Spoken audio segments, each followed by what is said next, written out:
mga katekram, sa Diyos po ang lahat ng papuri kahit nandito po tayo ngayon. At sana po ay may matutunan po tayo sa ating Bible verse devotion ngayon po. At ito po ay mababasa po natin sa Efeso 4:32. Sa halip, maging mabait kayo at maawain. Pagpatawad kayo sa isa't isa tulad ng pagpapatawad sa inyo ng Diyos dahil kay Kristo. Pagpatawad, isa po sa pinakamahirap gawin. Dahil po ang sakit na nararamdaman natin ay personal po sa atin. Kaya naman mas gusto po natin gumanti para maramdaman din po nila ang sakit na nararamdaman natin. Ngunit ang nais po ng ating Diyos ay magpatawad po tayo. Dahil ang Diyos po ang unang nagpapatawad po sa atin. Kaya naman, dapat lang po tayo magpatawad ng ating kapwa. Mas marami po ang kasalanan natin. Ngunit ang Diyos po ay nagpapatawad. Kaya siya po ang modelo natin kung bakit po tayo magpapatawad bagamat mahirap.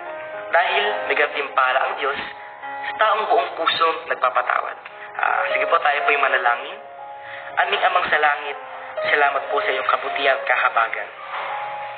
Turuan niyo po kami magpatawad gaya po ng pagpapatawad niyo po sa amin.